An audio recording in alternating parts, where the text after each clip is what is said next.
That night was painfully heavy. I walked home through a dark street, returning to my bedroom with a restlessness in my chest I had never felt before, for the first time in my life.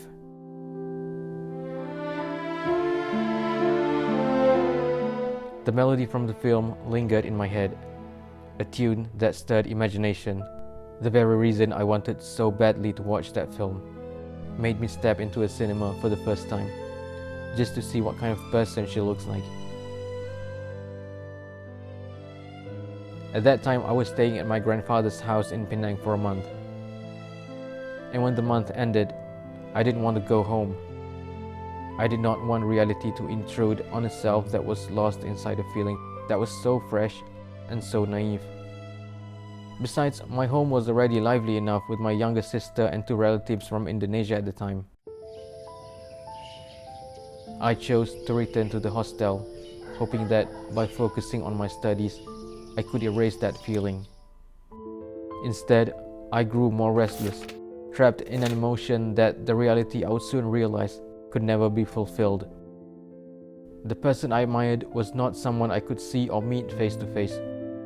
She was far from my homeland, different by culture and way of life, even further from the reality surrounding me.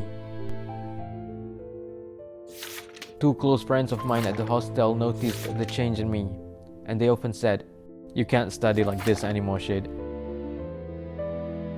I endured several difficult months after that, constantly torn between imagination and reality. One day, I finally returned home for an extended stay during an occasional holiday. It was then that I poured my heart out to my cousin. We were close. In our early teens, we would reenact scenes from Lord of the Rings, Gladiator, and the like.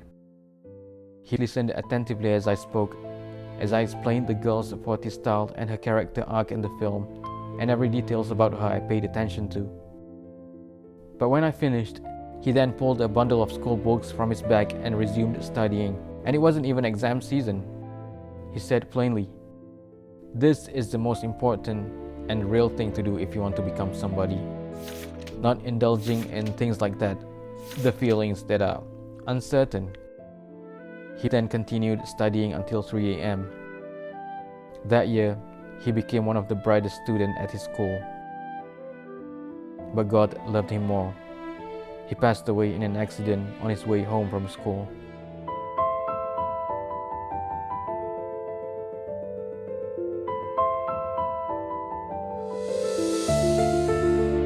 Taking guilt and strength from these two events, falling in love for the first time and losing someone dearest at the same time, I made a decision to learn and perfect my English. Since the hostel I was studying had no syllabus in English, hoping that it would open for me a new chapter. I began reading everything, from a small London 2005 map booklet to the original novel of the film, to histories of the Crusades, Ottomans, and even to feudal Japan, skills that then enriched my way of learning, all within only 4 months. My comprehension skill improved significantly, a result of immersing myself in reading second language materials.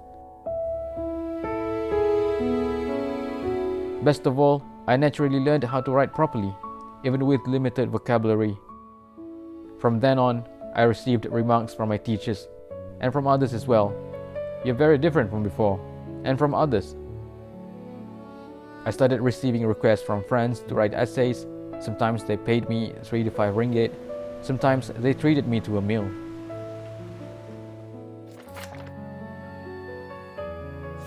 Yet even reading still reminded me.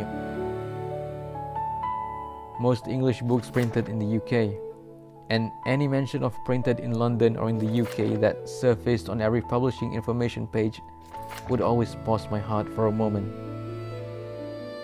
It was a moment that almost entirely transformed my life.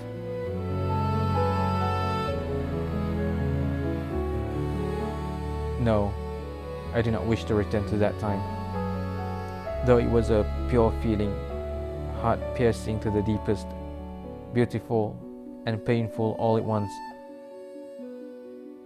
But every now and then, this inner child longs to return there, even if for a while. not for the time itself, but to feel the purity of that heart, that sincerity, so that whatever we do, it would always feel like the first time.